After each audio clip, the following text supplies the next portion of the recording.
जब आँखों में अरमान लिया, मंजिल को अपना मान लिया, मुश्किल क्या है आसान क्या, जब ठान लिया तो ठान लिया। अगर साथियों अंदर जुनून है तो सफलता भी घुटने टेक देती है। जय हिंद साथियों ये आपके अंतिम प्रहार सीरीज का साथियों चौथा वीडियो है। तो इसके पहले हमने 3 वीडियो देख लिया है। अगर आपने ना देखा हो तो नीचे लिंक डिस्क्रिप्शन में है, वहां से जाकर जरूर देखें साथियों, क्योंकि इस सीरीज से आपके साथियों बहुत सारे प्रश्न फंसेंगे। बस आप एग्जाम देने के बाद आकर अपने प्रश्न पुस्तिका से मिलाकर देखिएगा साथियों। तो आज की वीडियो में हम साथियों महत्वपूर्ण 50 प्रश्नों को कवर करेंगे। इन 50 प्रश्नों में आपके साथियों पेट सिलेबस में जितने भी टॉपिक दिए हैं जीके जीएस के, उनसे साथियों आपके प्रत्येक टॉपिक से छठे छठाए 40 प्रश्न प्लस आपके 10 नंबर के जो करंट आते हैं, तो 10 नंबर के करंट को हम इसमें शामिल करते हैं। तो चलिए शुरुआत करते हैं पहले प्रश्न की। तो पूरा वीडियो जरूर देखिएगा साथियों, आप खुद बाद में कहेंगे कि बहुत ही बेहतरीन सीरीज थी वो। चलिए पहला प्रश्न देखते हैं। किन 3 वेदों को संयुक्त रूप से वेद त्रयी कहा जाता है? तो वेद त्रयी साथियों किन किन को कहा जाता है? आपका ऋग्वेद, यजुर्वेद और सामवेद को। तो कौन सा ऑप्शन सही हो जाएगा? आपका ऑप्शन सी। ठीक है, देखिए इसमें है आपका ऋग्वेद, यजुर्वेद और सामवेद। तो इन्हीं तीनों को साथियों हम वेद त्रयी कहते हैं या केवल त्रयी भी कहते हैं। तो साथियों आपके वेदों की संख्या 4 होती है, ऋग्वेद, यजुर्वेद और सामवेद और अथर्ववेद। ठीक है, अगला हमारा प्रश्न है साथियों, पुष्यमित्र शुंग द्वारा मारा जाने वाला अंतिम मौर्य शासक था। तो सभी जानते हैं साथियों, जो पुष्यमित्र शुंग था उसने जो है मौर्य साम्राज्य के अंतिम शासक वृहदत्त की हत्या करके जो है शुंग वंश की स्थापना की थी। ठीक है, तो आपका जो पुष्यमित्र शुंग ने किसको मारा था? वृहदत्त को। और अगर प्रश्न आए साथियों कि अंतिम मौर्य शासक कौन था, तो आपका उत्तर हो जाएगा वृहदत्त। चलिए अगला प्रश्न देखते हैं। निम्नलिखित में से किस शासक को भारत का नेपोलियन कहा जाता है? ये प्रश्न साथियों बहुत बार परीक्षा में आ चुका है। ठीक है, तो इतिहासकार विसेंट स्मिथ ने ठीक है समुद्रगुप्त की वीरता एवं विजयों पर मुग्ध होकर उसे भारत का नेपोलियन की संज्ञा दी थी। किसने? जो है विसेंट स्मिथ इतिहासकार एक थे, विसेंट स्मिथ इतिहासकार थे। इन्होंने जो समुद्रगुप्त की वीरता पर साथियों मुग्ध होकर, और उन्होंने इतना युद्ध जीता था, उस पर मुग्ध होकर समुद्रगुप्त को भारत का नेपोलियन की उपाधि दी थी। अगला हमारा प्रश्न है, प्रसिद्ध चीनी यात्री ह्वेन ने किस सम्राट के शासनकाल के दौरान भारत की यात्रा की थी? तो आपका सही उत्तर हो जाएगा हर्षवर्धन के समय साथियों चीनी यात्री ह्वेन जो है भारत की यात्रा की। अपनी यात्रा के दौरान उसने एक साथियों ग्रंथ लिखा था जिसे क्या कहते हैं? सीयू की। इसी तरह से बीच बीच में डैश भी रहेगा। ठीक है, तो आप जानते रहिए कि सीयू की पुस्तक की रचना किसने की थी? आपका जो ह्वेन है चीनी यात्री, इसने की थी, और ये हर्षवर्धन के समय में आया था। अगला हमारा प्रश्न है, निम्नलिखित में से कौन दिल्ली के लोदी राजवंश का अंतिम शासक था? तो दिल्ली के लोदी राजवंश का अंतिम शासक आपका साथियों इब्राहिम लोदी था। कौन? इब्राहिम लोदी था। ठीक है, सिकंदर लोदी की मृत्यु के पश्चात उसका पुत्र जो है इब्राहिम लोदी 1517 से 1526 तक जो है शासन किया था ईस्वी तक, और यह लोदी वंश का अंतिम सुल्तान था। इसके पश्चात मुगल वंश की स्थापना हुई। तो साथियों सिकंदर लोदी का जो पुत्र था कौन था? इब्राहिम लोदी, और ये लोदी वंश का अंतिम शासक था। चलिए अगला प्रश्न देखते हैं। मुस्लिम लीग की स्थापना कब की गई थी? तो मुस्लिम लीग की स्थापना साथियों आपका 1906 ईस्वी में। ठीक है, बंगाल विभाजन के बाद 1906 ईस्वी में ठीक है मुस्लिम लीग की स्थापना कहाँ पर? डाका में की गई थी, जो बांग्लादेश में है। और मुस्लिम लीग के प्रथम अध्यक्ष जो कौन थे अगर पूछा जाए तो आगा खां मुस्लिम लीग के जो है प्रथम अध्यक्ष थे। ठीक है, वर्ष 1907 में इसका वार्षिक अधिवेशन कराची में तथा वर्ष 1908 में अमृतसर में हुआ था। इसको भी आप जानते रहिए। अगला हमारा प्रश्न है साथियों, निम्न में से कौन संथाल विद्रोह के एक नेता थे? किस विद्रोह के? संथाल विद्रोह के। तो आपका साथियों बी ऑप्शन सही हो जाएगा। सिद्धू मांझी जो है संथाल विद्रोह के नेता थे। और संथाल विद्रोह साथियों किस सन में हुआ था? 1855 और 1856, यानी कि 1855-56 में संथाल विद्रोह हुआ था। और इसके जो नेता थे सिद्धू और कान्हू एक थे, ये दोनों थे। ठीक है, तो सिद्धू मांझी इसमें ऑप्शन में है, तो आपका सही उत्तर बी हो जाएगा। ठीक है, यह विद्रोह मुख्यतः भागलपुर से राजमहल के बीच केंद्रित था। ठीक है, अगला प्रश्न देखिए।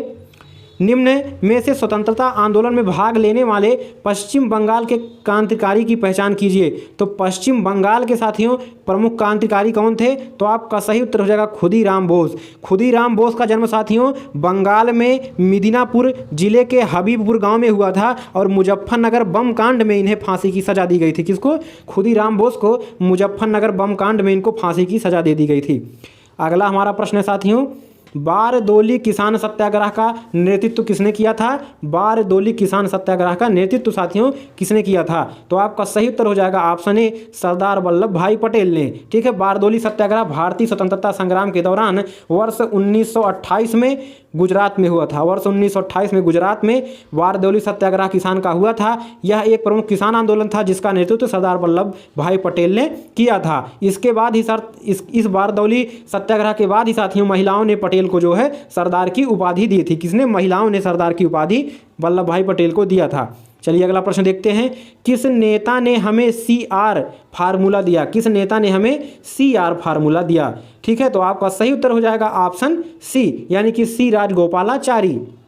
ठीक है, जुलाई 1944 में सी राजगोपालाचारी ने गांधी जी की स्वीकृति से कांग्रेस और मुस्लिम लीग के समझौते की एक योजना प्रस्तुत की जिसे CR फार्मूला कहा जाता है। ठीक है, कांग्रेस और मुस्लिम लीग के बीच एक समझौता के लिए एक फार्मूला इन्होंने बनाया था, इसे ही CR फार्मूला कहते हैं और ये सी राजगोपालाचारी ने दिया था। ठीक है, और सी राजगोपालाचारी जो स्वतंत्र भारत के प्रथम गवर्नर जनरल भी थे। चलिए अगला प्रश्न देखते हैं, नॉर्वे की राजधानी क्या है? तो नॉर्वे की राजधानी साथियों आपकी है ओस्लो। नॉर्वे की राजधानी जो है साथियों ओस्लो है और सबसे ज़्यादा जो अम्ल वर्षा होती है वो यहीं पर होती है, ओस्लो में। नॉर्वे की राजधानी ओस्लो में, तो इसको भी आप जानते रहिए। अगला हमारा प्रश्न है, 82°30' पूर्व देशांतर भारत के लिए क्यों महत्वपूर्ण है? ये जो साथियों पूर्वी देशांतर रेखा है 82°30' ये भारत के लिए क्यों महत्वपूर्ण है? तो आपका ऑप्शन सही हो जाएगा साथियों, यह भारतीय मानक समय का निर्धारण करता है। तो अगर साथियों प्रश्न आता है कि भारतीय मानक समय का निर्धारण कौन सी रेखा करती है, तो 82°30' पूर्वी देशांतर। ठीक है, तो चलिए अगला प्रश्न देखते हैं, 2011 की जनगणना के अनुसार भारत की साक्षरता दर कितनी थी? तो जो भारत की साक्षरता दर थी साथियों वो कितनी थी? तो आपका ऑप्शन सही जाएगा 73%। कितना? टोटल जो भारत की साक्षरता दर थी वो आपका 73% थी। ठीक है, तो आपका ये उत्तर सही हो जाएगा। अगला हमारा प्रश्न है साथियों, हीराकुंड बांध है किस राज्य में स्थित है? तो अगर साथियों हीराकुंड बांध की बात करें तो ये साथियों आपका ओडिशा राज्य में स्थित है। ठीक है, ओडिशा राज्य में स्थित है और ये साथियों हीराकुंड बांध अगर पूछा जाए किस नदी पर स्थित है तो आपका सही तो होगा महानदी, और इस साथियों हीराकुंड बांध जो है महानदी पर ओडिशा में स्थित है। अगला हमारा प्रश्न है साथियों, निम्नलिखित में से कौन सा राज्य नेपाल के साथ सीमा साझा नहीं करता है? ठीक है, नहीं करता है, तो आपका सही उत्तर हो जाएगा असम। साथियों इसके लिए आपको मैपिंग सीखना बहुत ही ज़रूरी है। अगर आप भारत के नक्शे के बारे में जानकारी नहीं रखेंगे तो आप ये जो है गलत कर देंगे। तो आपका जो साथियों नेपाल है वो साथियों आपका जो नक्शा है भारत का साथियों इस तरह से आपका है। ठीक है, तो यहाँ पर थोड़ा समझाने में दिक्कत होगी। देखिए आपका जो साथियों नक्शा है कुछ इस तरह से है भारत का। ठीक है, तो और ये साथियों आपका पूर्वी और उत्तरी इलाका, उत्तरी इलाका। ठीक है, तो यहाँ पर साथियों आपका नेपाल है, ये नेपाल है, और यहाँ पर है आपका उत्तराखंड, ये है आपका उत्तर प्रदेश। ठीक है, यहाँ पर आपका बिहार है, यहाँ पर पश्चिम बंगाल है और ये सिक्किम है। ठीक है, तो इस हिसाब से अगर ऑप्शन के हिसाब से हम देखें तो आपका जो असम है साथियों इस साइड में है और यहाँ पर जो पश्चिम बंगाल और सिक्किम है ये दोनों रास्ते बंद कर देते हैं नेपाल से सीमा साझा करने को। तो इस हिसाब से जो आपका असम है नेपाल से सीमा साझा नहीं करता। उत्तर प्रदेश हो गया, बिहार और पश्चिम बंगाल ये सभी सीमा साझा करते हैं। अगला प्रश्न देखते हैं साथियों, भारत के संविधान में किस संशोधन के अंतर्गत वस्तु एवं सेवा कर लगाया गया था? वस्तु एवं सेवा कर को साथियों क्या कहते हैं? GST। ठीक है, GST मतलब गुड्स एंड सर्विसेज टैक्स।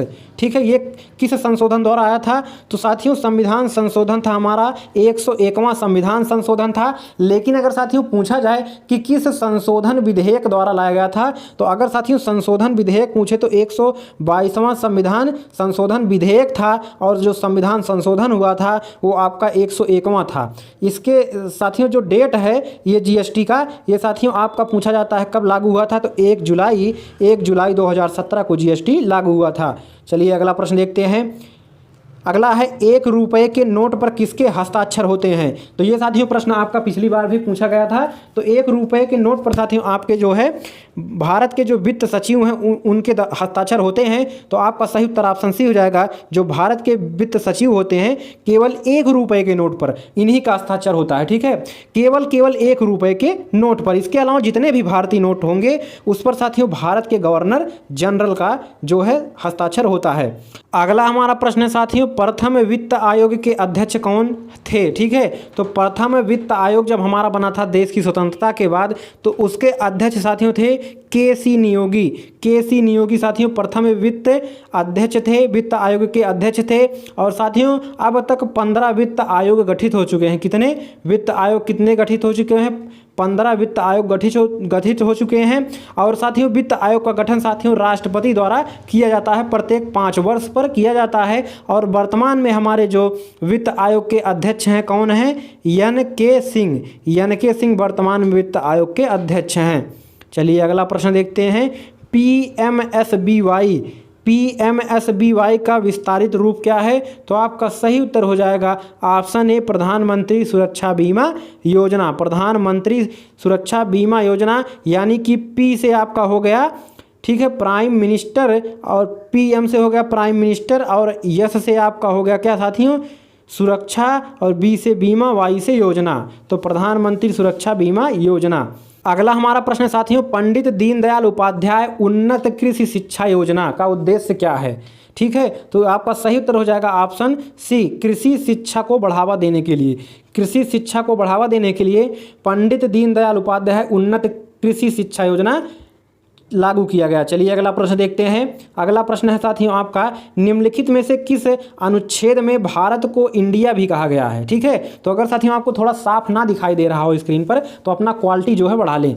देखिए साथियों जो आपका पूछ रहा है इंडिया, इंडिया जो है अपने देश भारत को कहते हैं, इसको अंग्रेजी में कहते हैं इंडिया, भारत को, ठीक है। तो ये किस अनुच्छेद में कहा गया है ये पूछ रहा है। तो आपका सही उत्तर हो जाएगा ऑप्शन ए, अनुच्छेद 1 में जो है भारत को इंडिया भी कहा गया है। अगला हमारा प्रश्न है साथियों, किस मौलिक अधिकार के तहत कानून के नज़र में सभी लोग समान हैं। तो ऐसा कौन सा मौलिक अधिकार है जिसमें साथियों कानून की नज़र में सभी लोग समान हैं। तो आपका सही उत्तर हो जाएगा समता का अधिकार। जो साथियों हमारे पास कितने मौलिक अधिकार हैं वर्तमान में? 6 हैं, ठीक है, 6 मौलिक अधिकार हैं। और साथियों जिसमें से एक हमारा है समता का अधिकार, अनुच्छेद 14 से अनुच्छेद 18 तक जो है ये समता का अधिकार है। और इसके अनुसार साथियों हम जो है प्रत्येक व्यक्ति कानून की नज़र में बराबर है। चलिए अगला प्रश्न देखते हैं। और मौलिक अधिकार साथियों आपका अमेरिका से लिया गया है संविधान निर्माण करते समय, इसको भी आप जानते रहिए। और जो मौलिक कर्तव्य है उसको साथियों रूस से लिया गया है। चलिए अगला प्रश्न देखते हैं साथियों, निम्नलिखित में से कौन भारत के पूर्व राष्ट्रपति हैं, ठीक है।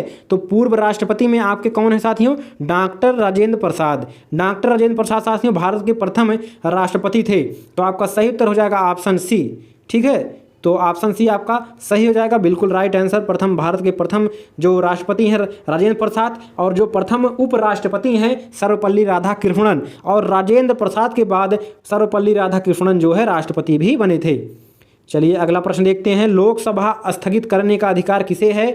लोकसभा स्थगित करने का अधिकार साथियों आपका जो है राष्ट्रपति को है। किसको? राष्ट्रपति को है लोकसभा को स्थगित करने का अधिकार।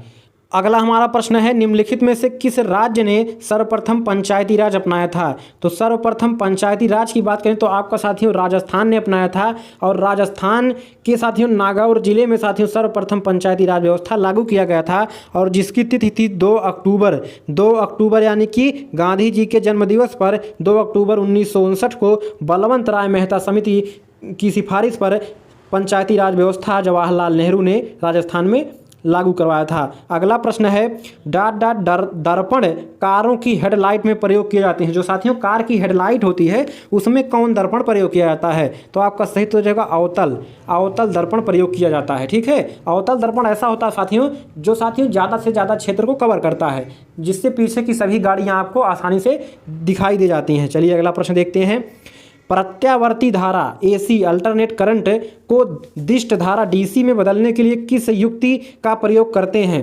ठीक है, तो AC को DC में बदलने के लिए साथियों आपका प्रयोग करते हैं रेक्टिफायर का प्रयोग करते हैं AC को DC में बदलने के लिए, ठीक है। अगला हमारा प्रश्न है, ठोस कार्बन डाइऑक्साइड डॉट डॉट कहते हैं। तो ठोस कार्बन डाइऑक्साइड किसको कहते हैं? सूखे बर्फ को। सूखे बर्फ को साथियों, ठीक है, कार्बन डाइऑक्साइड के ठोस रूप को साथियों जो है सूखा बर्फ कहते हैं। चलिए अगला प्रश्न देखते हैं। शरीर में डॉट डॉट की कमी, ठीक है, की गंभीर कमी के कारण क्वाशियोर-कोर रोग हो जाता है। क्वाशियोर-कोर रोग किसी कमी के कारण से होता है? तो आपका सही उत्तर हो जाएगा ऑप्शन डी, प्रोटीन की कमी से होता है। ठीक है, और ये साथियों प्रोटीन की कमी से बहुत ही गंभीर रोग क्वाशियोर-कोर होता है। और ये साथियों, ठीक है, इससे बच्चे कुपोषण से ग्रसित हो जाते हैं। ठीक है, कुपोषण। चलिए अगला प्रश्न देखते हैं। निम्नलिखित में से कौन सा मांसाहारी पादप है? मांसाहारी पादप मतलब पौधा कौन सा है जो साथियों कीटाणु, मेढक, छोटे जानवरों को खा जाते हैं? तो आपका सही उत्तर हो जाएगा ऑप्शन कौन सा सही जाएगा? Venus fly trap. Venus fly trap जो है आपका ऑप्शन ए बिल्कुल सही जवाब हो जाएगा। आगे हमारे साथियों आ गए करंट के प्रश्न जो कि आपकी परीक्षा में 10 नंबर के आते हैं साथियों। तो चलिए 10 महत्वपूर्ण करंट अफेयर्स के प्रश्नों को भी देखते हैं। चलिए पहला प्रश्न है, अप्रैल 2022 में नई दिल्ली में आयोजित अमृत समागम सम्मेलन के दौरान किस पोर्टल का शुभारंभ किया गया? तो साथियों आपका सही उत्तर हो जाएगा उत्सव पोर्टल का शुभारंभ जो है दिल्ली में आयोजित अमृत समागम सम्मेलन में किया गया अप्रैल 2022 में। चलिए अगला प्रश्न देखते हैं।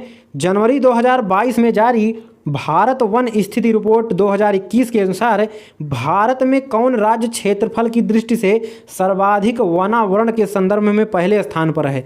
यानी कि ऐसा कौन सा राज्य है जो सर्वाधिक वनावरण वाला क्षेत्र रखता है, यानी कि जहां पर जंगल साथियों सबसे ज़्यादा हैं? तो आपका सही उत्तर हो जाएगा ऑप्शन बी, मध्य प्रदेश। मध्य प्रदेश साथियों ऐसा पहला राज्य है, पहले स्थान पर है। चलिए अगला प्रश्न देखते हैं। 1 से 4 अप्रैल 2022 के मध्य तत्कालीन राष्ट्रपति रामनाथ कोविंद किस देश की राजकीय यात्रा पर रहे थे? तो आपका सही उत्तर हो जाएगा ऑप्शन डी, तुर्कमेनिस्तान।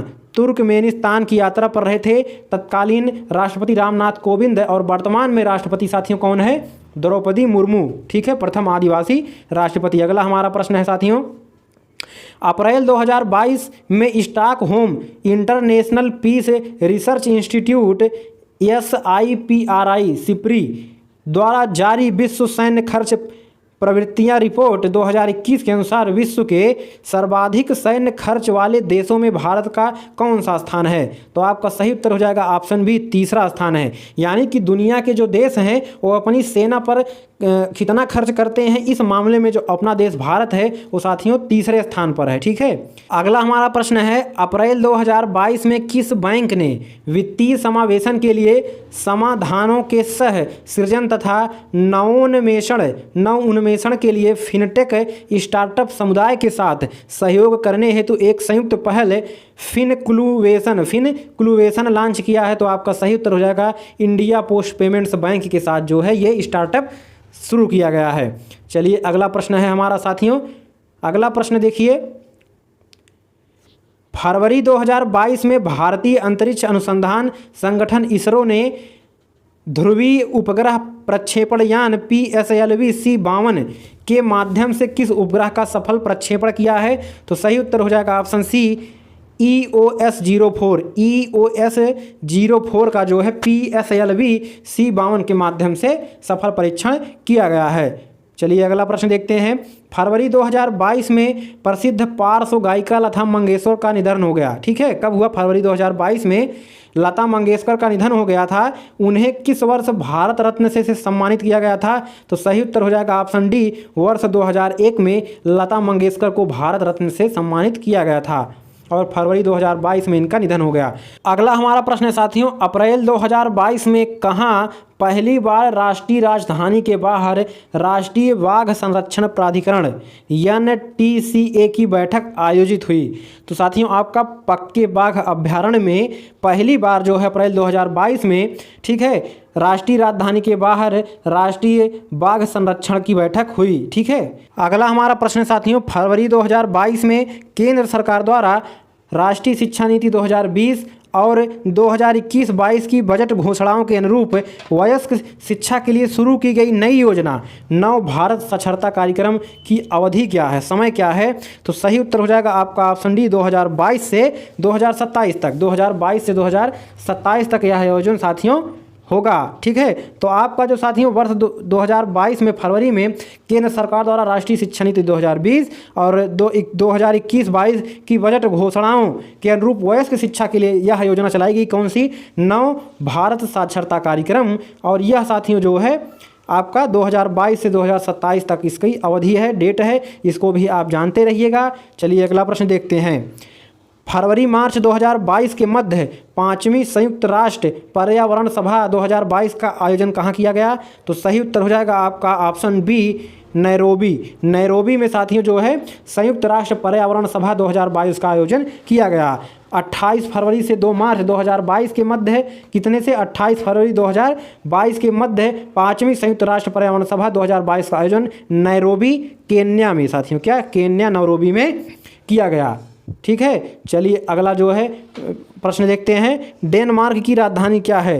तो डेनमार्क की राजधानी साथियों आपका कोपेनहेगन है। तो आपके जो साथियों पेट परीक्षा में एक राष्ट्र और उसकी राजधानी जरूर पूछा जाएगा, तो इन सभी प्रश्नों को आप जानते रहिए। अगला है साथियों भांगड़ा डॉट डॉट का लोक नृत्य है। तो भांगड़ा साथियों आपका पंजाब का लोक नृत्य है। तो आपका ऑप्शन बी बिल्कुल सही जवाब हो जाएगा। अगला हमारा प्रश्न है साथियों यूनिसेफ की स्थापना किस वर्ष की गई थी? तो आपका सही उत्तर हो जाएगा ऑप्शन ए, 1946 में यूनिसेफ की स्थापना की गई थी। या साथियों स्वास्थ्य एक तरीके से स्वास्थ्य संबंधी जो है ये एक आयोग है, एक जो है संगठन है। ठीक है, चलिए अगला प्रश्न देखते हैं। निम्नलिखित में से भारत का सर्वोच्च नागरिक पुरस्कार कौन सा है? तो सर्वोच्च नागरिक पुरस्कार की बात करें तो आपका सही उत्तर हो जाएगा भारत रत्न। भारत रत्न जो है सर्वोच्च नागरिक पुरस्कार है। और ऊपर अभी हमने पढ़ा लता मंगेशकर को सन 2001 में दिया गया था। अगला हमारा प्रश्न है रूमी दरवाज़ा कहाँ स्थित है? तो रूमी दरवाज़ा साथियों आपका लखनऊ में स्थित है। उत्तर प्रदेश के लखनऊ में रूमी दरवाज़ा स्थित है। अगला हमारा प्रश्न है साथियों रामनाथ गोयनका पुरस्कार किस क्षेत्र में योगदान के लिए प्रदान किया जाता है? तो आपका सही उत्तर हो जाएगा पत्रकारिता। पत्रकारिता के क्षेत्र में साथियों रामनाथ गोयनका पुरस्कार दिया जाता है। अगला प्रश्न है साथियों पुस्तक गोल्डन बॉय नीरज चोपड़ा के लेखक कौन है? गोल्डन बॉय नीरज चोपड़ा के लेखक साथियों आपका ऑप्शन डी हो जाएगा नवदीप सिंह गिल। नवदीप सिंह गिल जो है गोल्डन बॉय नीरज चोपड़ा के लेखक हैं। तो आपका सही उत्तर हो जाएगा ऑप्शन डी, क्योंकि साथियों नीरज चोपड़ा ने ओलंपिक में जो है गोल्ड मेडल जीता था भाला फेंक जेवलिन थ्रो में, इसलिए साथियों उन पर नवदीप सिंह गिल ने यह पुस्तक लिखी। अगला प्रश्न है मई 2022 में संपन्न हुई राष्ट्रीय फुटबॉल चैंपियनशिप हीरो संतोष ट्रॉफी, ठीक है, 2021-22 का खिताब किस टीम ने जीता है? तो आपका सही उत्तर हो जाएगा केरल। केरल ने साथियों जो है 2021-22 का जो है आपका फुटबॉल राष्ट्रीय फुटबॉल चैंपियनशिप हीरो संतोष ट्रॉफी का खिताब जीता है मई 2022 में। अगला प्रश्न देखिए साथियों मिस वर्ल्ड 2021 का खिताब किसने जीता है? तो मिस वर्ल्ड 2021 का खिताब साथियों आपका कैरोलिना विलावस्का ने जीता है। इसको जानते रहिए आप। अगला हमारा प्रश्न है साथियों राष्ट्रीय वन्य जीव बोर्ड की अस्थायी समिति की 67वीं बैठक में प्रतिवर्ष किस तिथि को राष्ट्रीय डॉल्फिन दिवस मनाए जाने की घोषणा की गई है? तो आपका सही उत्तर हो जाएगा साथियों ऑप्शन डी, 5 अक्टूबर को साथियों डॉल्फिन दिवस मनाए जाने की घोषणा की गई है। और हमारे देश का साथियों राष्ट्रीय जलीय जीव क्या है? नीचे जरूर कमेंट करना साथियों। ठीक है, तो ये रहे साथियों आपके साथियों 50 प्रश्न। उम्मीद है आपको साथियों बहुत वीडियो अच्छी लगी होगी और पिछली वीडियो ना देखें तो जरूर देखना। ठीक है, ऐसी ही बेहतरीन तैयारी के लिए हमारे चैनल से जुड़े रहें। अगली वीडियो में मुलाकात होगी, तब तक के लिए नमस्कार, जय हिंद, वंदे मातरम।